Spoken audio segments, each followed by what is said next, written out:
Welcome to the Futility Closet podcast, forgotten stories from the pages of history. Visit us online to sample more than 11,000 quirky curiosities, from Thoreau's charity to Ozymandias without ease. This is episode 284.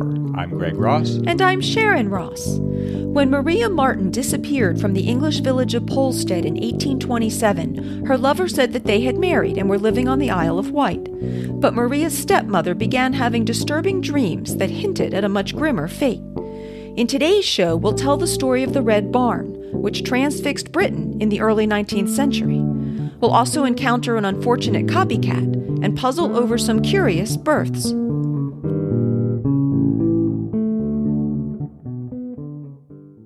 Until the 1820s, the village of Polstead in South Suffolk was considered a little Eden where nothing momentous ever happened. Its 900 inhabitants lived on a hill that overlooked a duck pond, a Norman church, and the fields of the Stour Valley. Most of the men worked as agricultural laborers, and the area was known for its cherries, the basis of an annual festival held on the village green. One of the residents was Maria Marten, the daughter of the local mole catcher. Though her birth gave her few opportunities, Maria had been sent as a maid to a clergyman, where she received some education and, some said, a taste for dress and fashion. She was literate and loved gardening, but was known mostly for being pretty and promiscuous, and by the time she was 24, she'd had 2 illegitimate children by 2 different fathers. That didn't dissuade William Corder, who began to court her in 1826. The son of a successful yeoman farmer, William lived in a fine Elizabethan house near the pond. He had a shifty reputation and had criminal contacts in London, but he promised, even in public company, to marry her, and she trusted him. They held their trysts in the Red Barn, a storage building on his family's property. She became pregnant again and bore a son in April 1827, who died shortly thereafter. She begged William to fulfill his promise and marry her. They were from different social classes, and at the time the only way for women to advance socially was through marriage. He didn't deny his promise to her, but he always found some reason to postpone the discussion. They had several arguments, and then, on the morning of May 18, 1827, he went to the Martens' cottage and told Maria that the local parish constable had a warrant for her arrest in consequence of her illegitimate children. He said she must flee and told her parents that he had a license to marry her quickly in Ipswich.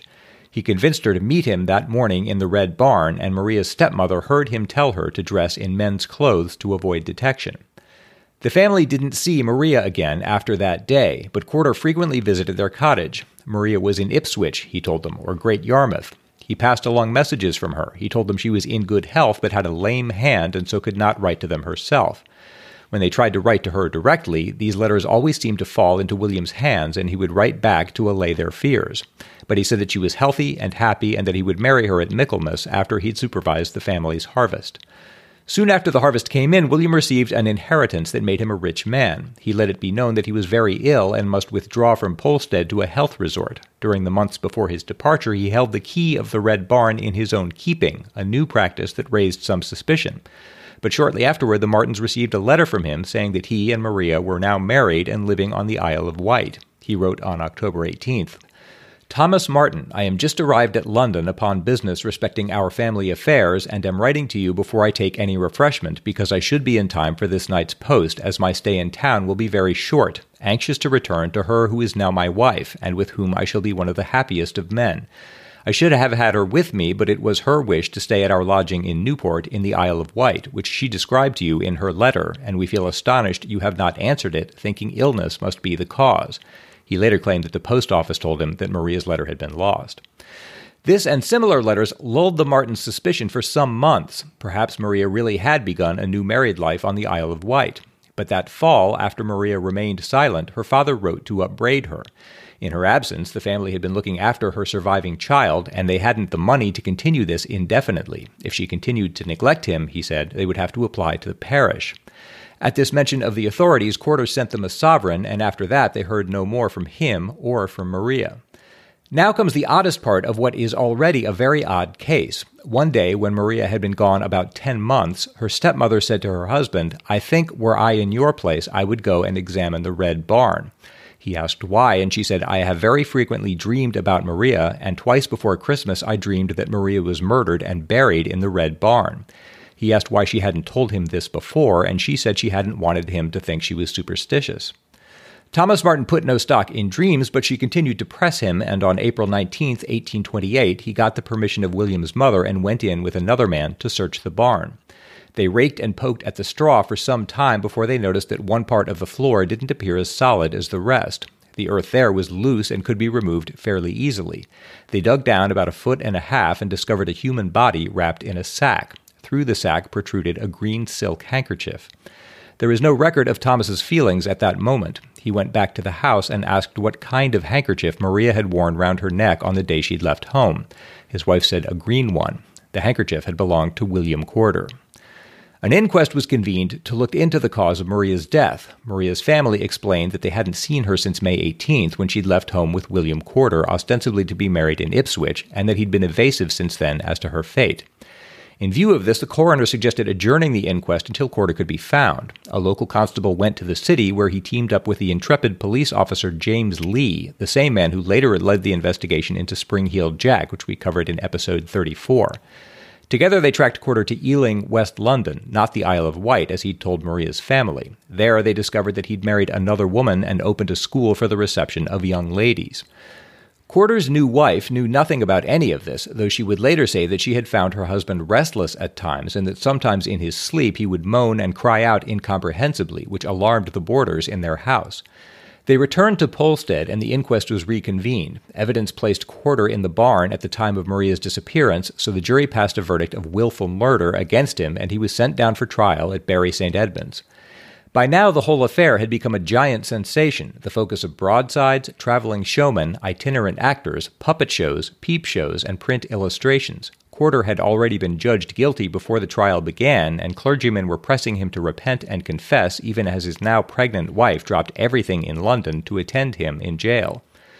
The trial opened amid a torrential downpour in the Shire Hall in Bury St. Edmunds on August 7th. The crush of people was so strong that some magistrates lost their wigs and even their gowns trying to get in. Women had been forbidden to attend, but some climbed a ladder to listen at an air vent, and others climbed onto ledges to peer into the courtroom. Corder pleaded not guilty, but the prosecution piled up its evidence. Constable John Ballum testified that he had never had a warrant to apprehend Maria for having illegitimate children, as Corder had told Maria. Members of Maria's family testified that she'd left the house with Corder on May 18th and hadn't been seen since. Maria's 10-year-old brother, George, said he'd seen Corder leaving the Red Barn with a pickaxe on the afternoon of Maria's disappearance, and other witnesses said that Corder had specifically ordered laborers to lay corn in the barn's upper bay, where Maria's body was later found. James Lee said he'd apprehended Corder with a small velvet bag containing a brace of pistols. Anne Marten, Maria's stepmother, said that she'd seen him with one of these pistols on the day that Maria had left home. And other Polstead residents testified that Corder had given them strange and, in hindsight, creepy answers to questions about Maria's whereabouts. A neighbor named Phoebe Stowe said that Corder had once told her, "I can go to her any day in the year just when I like." Stowe had said, "Perhaps you are rather jealous, and when you are not with her, you think somebody else is." Corder had said, "Oh no, when I am not with her, I am sure nobody is." Corder claimed, with some justice, that the media had presumed his guilt and had so biased the public against him that it had prejudiced the trial. His defense was simply that he hadn't done it. He said that he and Maria had argued in the barn, that she'd accused him of being too proud to marry her, and that he'd left, heard a shot, and returned to find that she'd killed herself with one of his pistols. Knowing that suspicion would settle on him, he'd panicked and buried her body. This didn't convince the jury, which took only 35 minutes to find him guilty. On the night before his execution, he confessed to shooting Maria, but still claimed it had been an accident that had occurred during a scuffle. He was hanged in the rain before 10,000 spectators on August 11th, and the rope is said to have been sold for $1 per inch. We still don't know exactly what happened in the Red Barn that morning. William had been under pressure to marry Maria, but the fathers of her 2 earlier children had more or less abandoned her, and William might have done the same.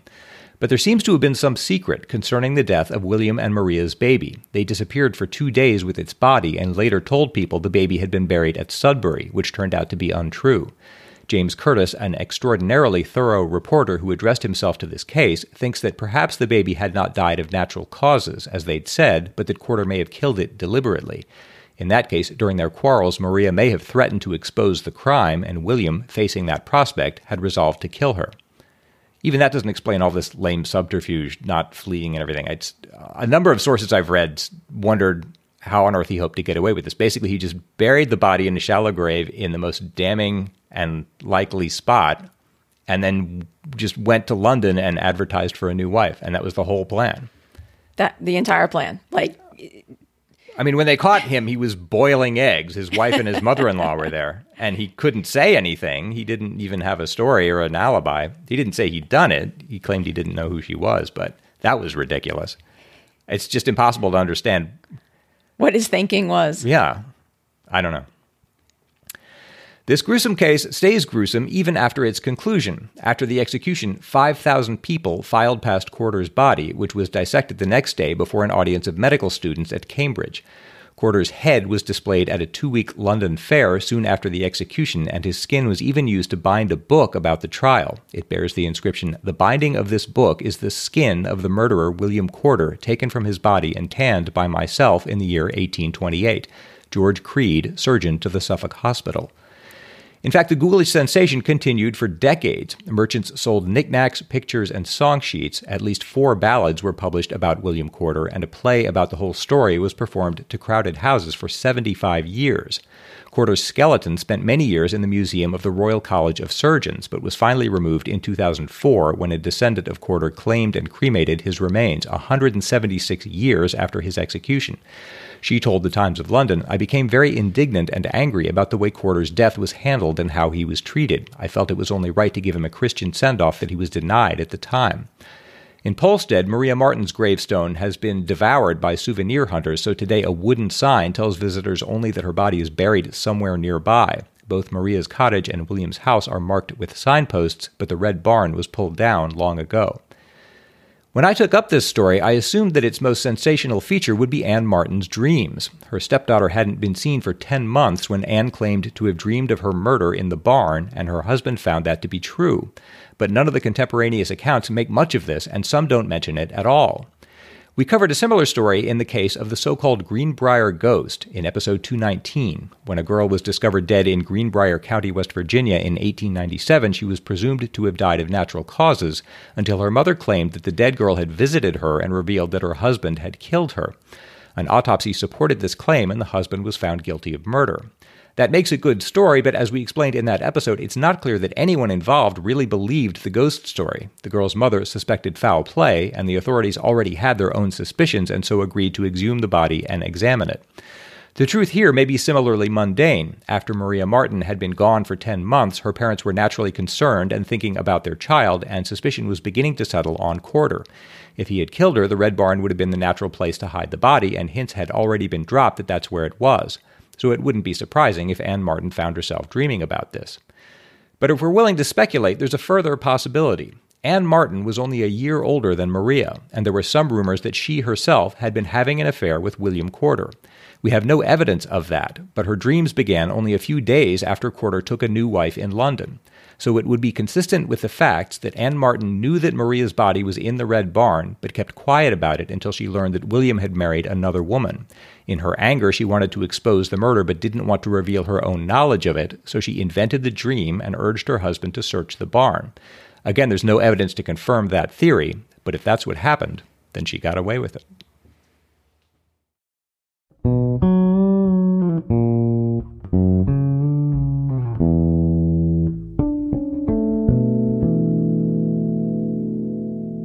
The main story in episode 124 was about D.B. Cooper, who hijacked an airliner in 1971, demanded $200,000 and 4 parachutes, and bailed out of the plane over Washington state to never be seen again. Scarlett Casey, one of our younger correspondents, wrote, "Hello, Futility Closeteers. Have you heard about Glenn K. Tripp? He tried to do what D.B. Cooper did, but in 1980. He hijacked a Boeing 727 aircraft with a ransom of $600,000. But the flight attendant was ready for this and spiked his drink with Valium. Yay. After a 10-hour standoff, he lowered his ransom to 3 cheeseburgers plus a head start on his getaway. Some sources say he asked for $100K and others say $600K, but I'm going with $600K because that's what the majority of the sources say. Some also say he asked for 2 parachutes as well, like Cooper. Here are some sources if you want to read a little deeper. Keep up the super awesome work. I recommend your podcast to anyone that breathes, and I'm sorry for your loss. Sasha was really special. I hope you can find a new pod animal soon to make your life more full of love. So thank you, Scarlett. We are still trying to figure out what we want to do on the pod animal front, and we really appreciate your thoughtful words. And Scarlett sent some very helpful links to get me started on some research into this story, which I hadn't heard of before. One thing that I saw when I started looking into this was that at the time of the Cooper hijackings were surprisingly common compared to today, with more than 130 aircraft hijacked in the U.S. between 1968 and 1972. At the time, there just weren't the security measures at airports that we have today, so you could pretty much just walk onto a plane with, say, a gun in your pocket or carrying a bomb in a briefcase. In 1972, the year following the highly publicized Cooper hijacking, there were 31 hijackings in the U.S., with 19 of them involving extortion of money, similar to Cooper, and in 15 of those cases, the hijackers demanded parachutes so that they too could jump from the plane. None of those attempts were actually successful for the hijackers. Airlines had resisted instituting security measures that might deter customers by inconveniencing them or making them feel like criminal suspects. But in January 1973, the U.S. Federal Aviation Administration began requiring screenings of all airline passengers and their carry-on luggage, and the number of attempted hijackings in the U.S. fell to 2 that year and remained rather low for some years afterward. So there weren't any notable Cooper copycat attempts again until July 11, 1980, when Glenn Kurt Tripp made an attempt that pretty clearly mirrored Cooper's. The 17-year-old attempted to hijack a Northwest 727, the same airline and aircraft that Cooper had, flying from Seattle to Portland. Cooper's flight had been flying from Portland to Seattle. Tripp wore the same mirrored sunglasses that Cooper was shown in his identity sketch, and like Cooper, he carried a briefcase in which he claimed there was a bomb. As Scarlett noted, Tripp is reported to have asked for either $100,000 or $600,000 and 2 parachutes. While the sources Scarlett checked mostly said $600,000, some others that I found seemed to go with the $100,000. Tripp had made his demands while the plane was still taxiing to the runway, so the 727 never actually left the ground. One of the flight attendants spoke to Tripp for some time during the incident, listening to him talk about how bad his life had been and how nothing had ever gone right for him, during which time she brought him a drink into which she'd added 3 Valiums, a sedative drug. During the 10-hour standoff with FBI negotiators, Tripp ended up releasing all 52 passengers from the plane and lowered his demands to 3 cheeseburgers and a rental car so that the plane's 2 pilots could drive him out of the airport. When he was told that it would take some time to get the cheeseburgers, Tripp then agreed to leave the plane when the car arrived if they would give him a head start. When Tripp did disembark the aircraft, he was apprehended by 3 FBI agents who also determined that the briefcase did not actually contain a bomb. Tripp was convicted of first-degree kidnapping and extortion and was sentenced to 20 years probation. During his trial, he was described as developmentally disabled, and he was placed in a home for the developmentally disabled in Washington state, where he lived for a time. Then on January 20th, 1983, Tripp tried again to hijack a Northwest 727 airliner in Seattle, heading to Portland. This time, he waited for the flight to take off and then showed a cabin crew member a shoebox that he said contained a bomb. Tripp demanded that the aircraft fly to Afghanistan, where he said the U.S. had been failing to support his people against the Soviet Union, and he claimed that he'd been in prison for the last 10 years and had been unable to see his wife and child in Afghanistan during this time. Tripp was actually only 20 years old at the time and had grown up in California. He agreed that the plane could land in Portland for refueling, where after 2 hours of negotiations, he agreed to release half of the plane's passengers and reduced his demand from going to Afghanistan to San Diego, California. As the passengers were leaving the aircraft, 2 FBI agents were hoisted onto the shoulders of their colleagues and climbed through the cockpit windows. One of the agents shouted at Tripp to freeze, and when Tripp made a motion as if to throw the shoebox, the agent shot and killed him. It was only afterward that Tripp was identified as the same developmentally disabled hijacker from 1980, and that the box was found to contain only crumpled paper. That's a dramatic story. I'm surprised I haven't heard of this before. Yeah, I hadn't either. If Scarlett hadn't sent it in, maybe we wouldn't have ever heard of it. Yeah. And I have follow-ups to 2 of the puzzles from episode 278, the first of which will include a spoiler. Florian Leibold wrote, You recently talked about a puzzle where two people had identical keys for different cars. I experienced quite a similar situation as a child. My father used to work for a German car maker, and in addition to my mother's privately owned car, he would get a different new company car each year. One day, both of my parents' key rings sat on the table next to each other, and I recognized them as identical. No one would believe me at first, but it turned out both keys were in fact interchangeable and fit both cars. So for about a year, they could ride each other's cars without having to exchange keys. Of course, this was before electronic immobilizers became common in Germany in the mid-90s. That seems like, I don't know, a real gamble. I can understand why the manufacturers would do it that way. It sort of simplifies things, but... Yeah, I was thinking about that. I mean, back when you had to have a physical key, I mean, it would be maybe extremely costly to have an infinite number of physical keys, yeah. Right? I don't know. You'd have to decide how many unique keys to make. Yeah. And you risk exactly this happening. Yeah.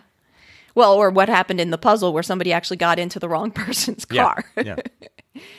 Another of the puzzles in episode 278 was about how an art dealer offered a genuine Gauguin painting for sale but was arrested for forgery. Stephen Jones wrote, about the forged painting puzzle, my first thought is that the painting was of Gauguin rather than by him. It would be a genuine Gauguin in the sense that it really depicted him, even if the painting itself was forged. So that answer I thought would make a good puzzle in itself. And Kevin Murphy wrote, as a fan of lateral thinking puzzles and a generally obsessive person, I started a spreadsheet of Futility Closet puzzles a while back. This was mainly because I was curious what percentage of lateral thinking puzzles are actually fatal. Today, I finished computing the spreadsheet. The findings? From 2014 to 2019, there were 354 puzzles. Of these, 72, 20.3%, were fatal. And that's using a somewhat broad definition of fatal. Basically, I counted any puzzle in which a death or a corpse was involved. Even so, it's a smaller percentage than I was expecting. And we have remarked several times on the mortality rates of the puzzles, so I was also surprised that it was actually as low as it was.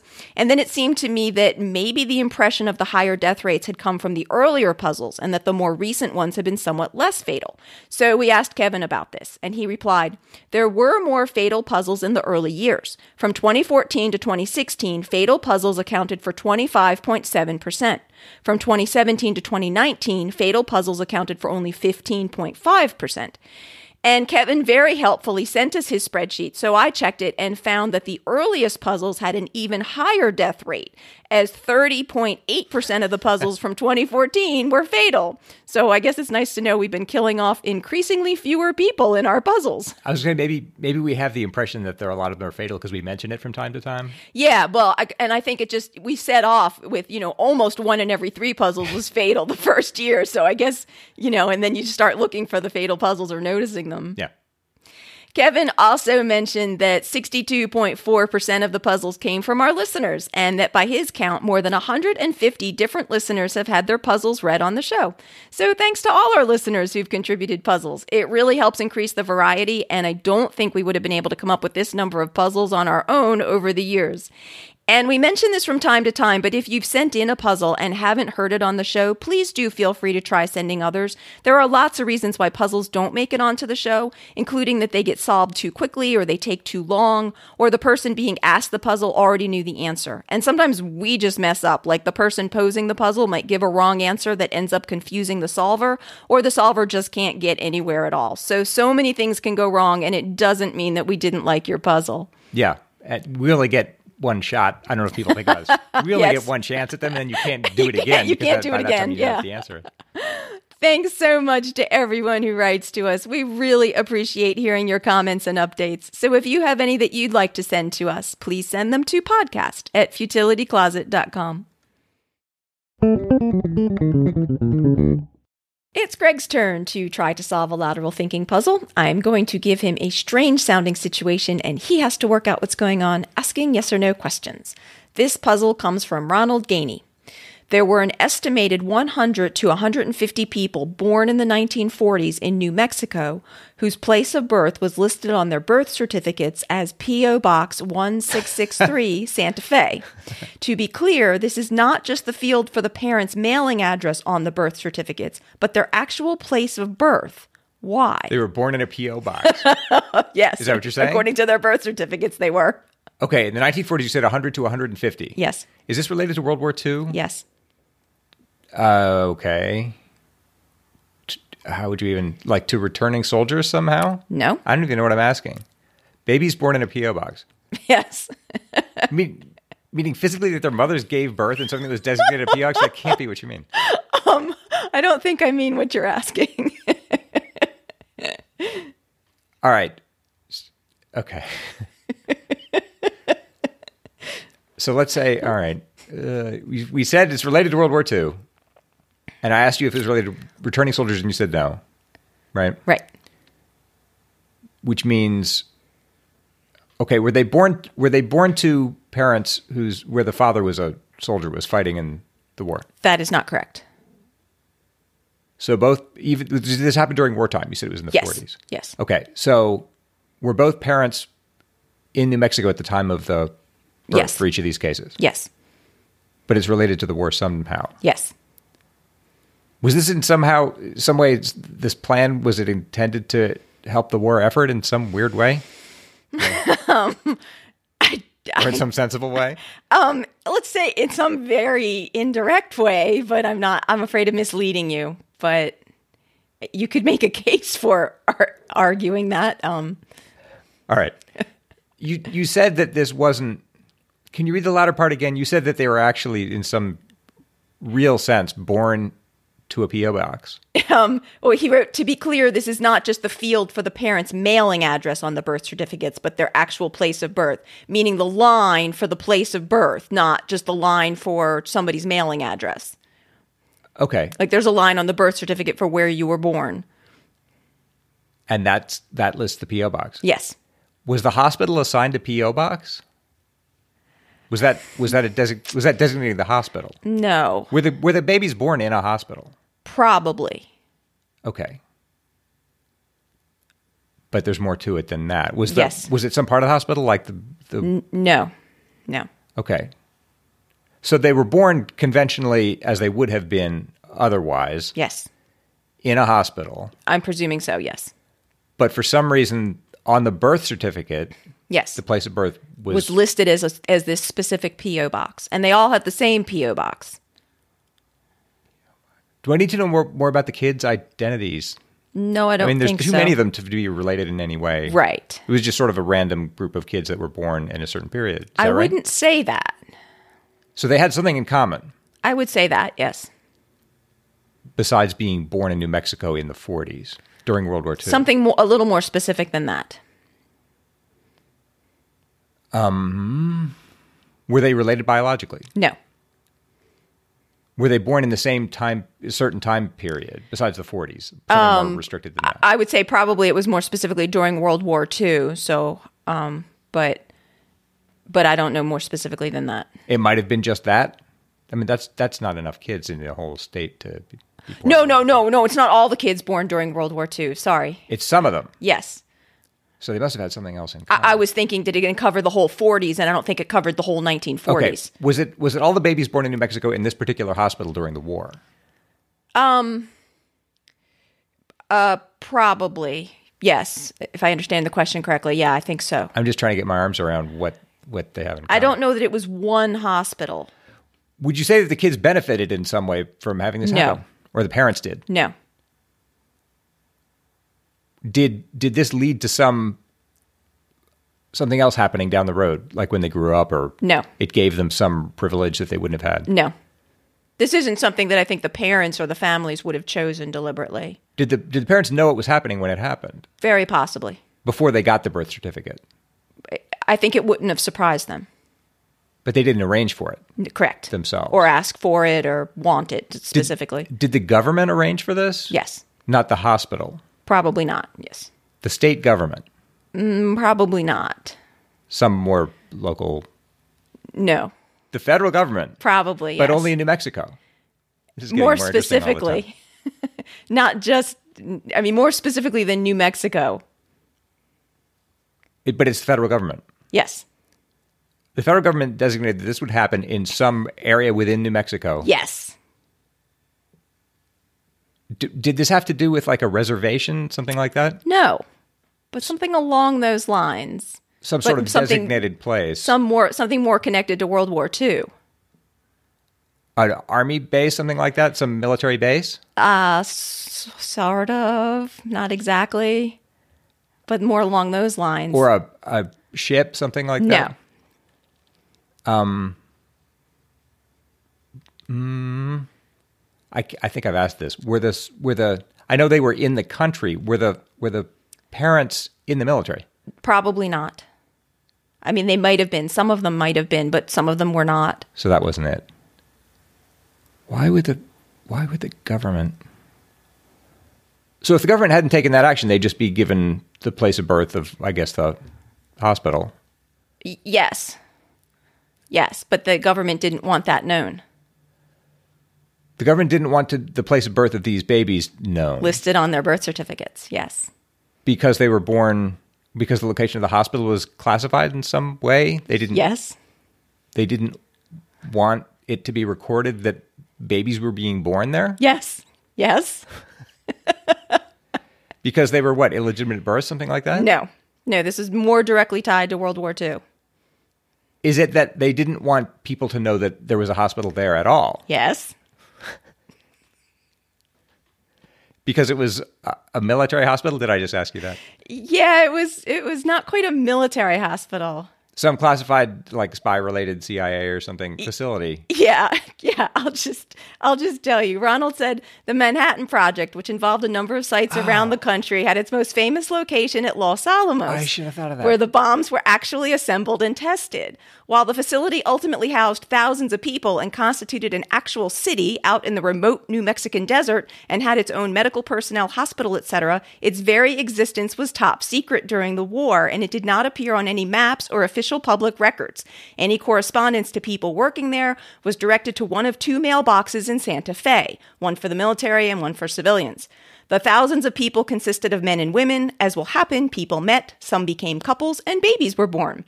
The babies were assigned the P.O. box for their place of birth, since their actual place of birth did not officially exist.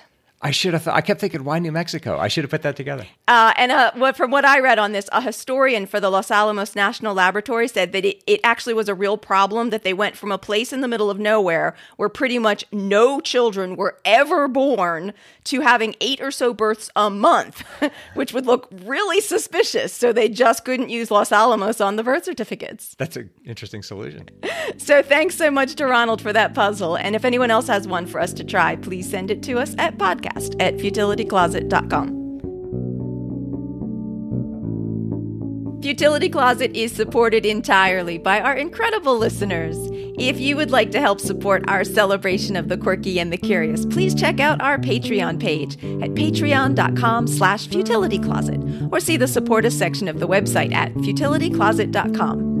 If you become a member of our Patreon community, you'll get access to outtakes, more discussions on some of the stories, extra lateral thinking puzzles, and peeks behind the scenes of the show. At our website, you can graze through Greg's collection of over 11,000 compendious amusements, browse the Futility Closet store, learn about the Futility Closet books, and see the show notes for the podcast, with links and references for the topics we've covered. If you have any questions or comments for us, you can email us at podcast@futilitycloset.com. Our music was written and performed by the exceptional Doug Ross. Thanks for listening, and we'll talk to you next week.